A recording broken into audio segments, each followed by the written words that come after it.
Skubal's back. He'll pitch this weekend against the Cleveland Guardians.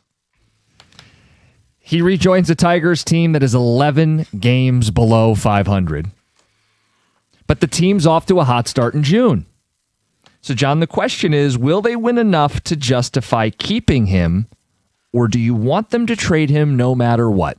I ask you, we ask our listeners, put on your Scott Harris hat. Will they win enough to justify keeping him, and do you want them to trade him no matter what? So the only way, and you can't see into the future, so the only way that I would say keep him is if you get to the trade deadline, August the 3rd, and you are playing so good that you are known as, and it is a collective of people, not just here in the city of Detroit or in the state of Michigan, but it is nationally recognized that the Detroit Tigers are one of the best teams in the American League. Meaning, if you look into the future and you say, well, the last 2 years, I mean, look into the past, you were a wild card team, and you won that wild card round, and you got to the division round, where you were ousted both of those 2 years. And I'm not just saying, hey, you got to get to the ALCS. No, you need to be one of the favorites to make it to the World Series. Not to win the World Series, but to have a seat at the table. And if that's the case, now you can't account for injuries. We already know that. We've been victim of that, if you could be a victim of that. But if, as the roster stands, the bats are on fire, you're rocking and rolling, the pitching staff is as we thought it would be, and on top of that, you add at the deadline, and you're making a push to be the World Series representative of the American League, that's the only scenario where you keep Tarik Skubal. Which feels like a long shot from where we sit today. Yeah. Even though, hey, they've won 7 games here in June. Yeah. It's 7 games in June. We did have May, and we did have April. Yeah. The question, should they keep Skubal? You have to answer that with a different question. Will they buy at the deadline? And if the answer is no, then you're not keeping Skubal. I think it's as simple as that. If you say we're buying, you keep him. If you don't buy, you wave bye-bye. That's the story. Because you can get something for him. Buster Olney has said this is the best pitcher available as a rental since CC Sabathia. Actually, I think he might have said since Tom Seaver in the 70s or CC Sabathia. That there will be a bidding war for a team that wants to win the World Series before the impending lockout. If you're not one of those teams, you trade Tarik Skubal. And I think it's far-fetched to think this team's going to be buying. So, I mean, they'd have to get incredibly hot, convince themselves they're in it, and then also buy on top of it. Yes. That's how I view this. 248-539-9797. We ask you to be Scott Harris. How do you see it? How would you handle it? And Tom has brought up, and he's the first person that brought it up, but I think Valeni may have echoed it. Is there a world where you can trade Skubal and still maintain a competitive team that competes in the postseason? Sure. I mean, what have they done in June? They've been competitive, and they've done it without Tarik Skubal. What would the rotation be? Now, you really put a lot of onus on Valdez. The rotation, if you trade Skubal, you have 6 or 7 arms right now. It would be Valdez, Mize, Melton, Montero. Flaherty. With JV as kind of a, if you get something, you get something. Yeah. Are you half wet? You know, like, you don't want to be this in-between. Like, well, we sold, but we're still... Can you sell and buy? You're probably not going to buy if you're selling. Can you maintain competitive play while trading Tarik Skubal? Well, I mean, the best value, the best thing for the franchise is that you sell Tarik Skubal and you get the haul that you want. And maybe it's with the Dodgers. Maybe it's somebody that, hey, before the lockout, they want to be able to compete with the Dodgers, which it ups the ante of what you can get back. But you sell. And if you're going into the final stretch, August, September, October, and hoping to play October baseball, then you also buy a bat at the deadline. So I asked you this earlier. I'll ask you again. Let's say they duplicate the 7-2 stretch they just had, and that's against Cleveland, the White Sox, and the Astros. Yeah. Do you sell? If you get the 6 under 500 at Father's Day, 21 days into June, you were 16 under. Now you're 6. Again, I put it back on you. Are you buying 6 games under 500? No. Okay. So then I'm selling. So because one of the things here is the sooner you trade him, the more you're going to get. Yeah. Right. And that would be him having 2 starts, looking good under this scenario, right? And you start to flirt with this. Now, they've got Tarik Skubal bobblehead day, July 8th. So I don't know if that's 7th and 8th. Oh, 7th and 8th. Because of the back-to-back. Right. So I don't know if that's something that would get in the way. It shouldn't. That's for dang No, sure. I mean, imagine if, look, you said, what if they win 7 of the next 10?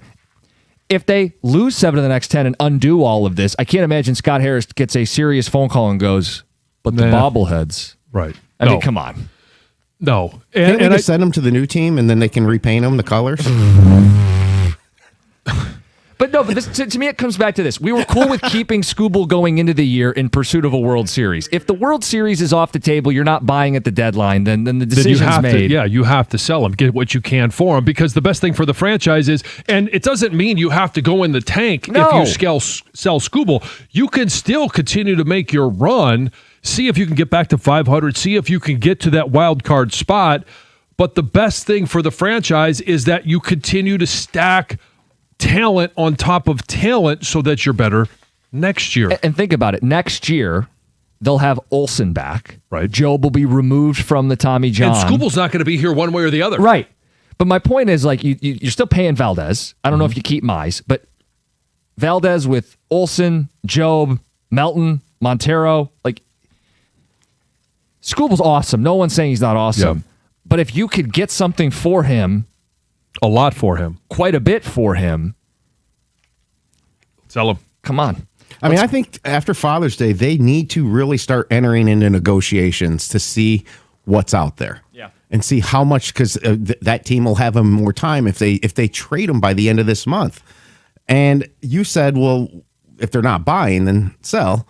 There is a world where they could continue to compete and get into to where they could buy late in July. Oh, yeah. I mean, look, I think No, it's slim, but I mean, you leave the door open with the way they started June. Right. And you would need Valdez to be much better. He would be the key to that, to where he fills in the ace role. It's not going to be like Skubal, but he does what he was brought here to do. And then you maybe add that right-handed bat because you're at 500. Or, you kind of fall apart, and then you later in July you trade Mize and Torres. Right. There could be stages of this, but the big domino is Skubal because he'd fetch the biggest return. I'll tell you what, I don't think they'll do this. Like, sell him within a couple weeks. No, I don't think 3 so either. weeks, I don't end think of they June. will. I mean, the two different conversations, what you want versus what will happen. But the reason I said enter in a negotiation, just see what's out there. What if somebody goes a little bit overboard? Right. Phones, we got to get to them. Jeff in Commerce, you're on 97.1. Hey, why not, instead of it being an either-or situation, how about we sign him, give him some ridiculous offer, I don't know, 7 years, $420, and then we can always trade him next year. It has been done with other athletes where you signed your superstar. It's rare, but it has been done. Why is it an either-or? Why can't we keep him? We will never in our lifetime get another pitcher as good as this guy. And why not? Well, Jeff, because right now he's going to have about $11 million left on his contract. And there's been talks that, hey, to widen the pool of teams that you're going to market him to get the best return, you may have to eat that salary. If you give him that big deal, now all of a sudden, hey, if you're thinking, well, we want to sign him, we want to make sure he's here, and we protect ourselves in case we want to keep him, but we're going to trade him next year. Now you've narrowed that pool to 1 or 2 teams that you can actually deal him to, and your return is going to be much worse. And beyond that, Jeff, I think the concern here is Skubal's not accepting any offers until he hits free agency. He wants to take the 7-year, $420 deal that you just threw out there, and then ask the Dodgers to beat it. Ask the Mets to beat it and get even more money. He wants to have the leverage. I guess I was under the impression that we lowballed him. Well, I think so they did. Low, which was in the press. I don't know. It was 5 years, $230 or something, that it just pissed him off so much, or his agent, that he was like, okay, screw you, Tigers. Well, I don't know what's ball. true. I do know that there was a reported gap, a substantial gap. I would believe the Tigers haven't made a serious offer to Skubal. At the same time, some of the wisdom in that might be, we know he's not accepting, and it just becomes the starting point for his new team. Right, exactly, yeah. So you know what? We'll just accept what this is. It's a one last hurrah. And they add Valdez, and let's go. May screwed things up, and there's only so much time to justify keeping him. That was our question, is can they justify keeping him if they go on a run here? Dean in Milford, speaking of wisdom. Yeah. Dean, good morning. Oh, Snooty, good morning. That's how I wake up every day. Yeah, best of luck to you, John. Welcome back, by the way. Thank you. Really quick, how about we do this? We capture all the frogs in the world, and we find a way to modify them so that they have wings, so they don't bump their ass when they hop. Like that guy, you can't go from, hey, let's do everything we can to sign him to this ridiculous deal, and then turn around and talk about the fact that you pissed him off. No, the only option that is logical, let me make that clear, would be to get rid of him. No matter what you're doing, you have to get rid of him. And I know that I'm going to get the responses, oh, why do we even play the games if that's the case? Well, the reality of it is are you winning a World Series? No, they're not a team chasing World Series right now. Boom. Why would you keep him ever at any point in time? Yeah, you'd have to change that answer in 4 weeks. Yeah. No. 5 weeks? I'm not changing it at all. No, I'm saying they'd not have to changing it change. at all. Like Dean, if they won 20 of the next 25 ball games, would that change your mind? If they committed to adding Yordan Alvarez, Dean, they trade for Yordan Alvarez at the deadline. That wouldn't change your. I'm not suggesting these things will happen, but I'm just saying, like, if they were huge buyers and won 20 of 25 and were in first place in the division, then you know what? I think I would roll the dice with Tarik Skubal at that point. I just think those things. Because there's zero chance that you can win. Well, there's again. I'm painting the picture. So, where Dean, let me ask you this: you think it is a foregone conclusion, and I don't necessarily disagree, that the Dodgers are going to win the World Series? Dodgers, or if the Yankees decide that they want to play this year, but they haven't done that in over a decade, so they can be waste management, garbage water. So there's that. But there's multiple teams.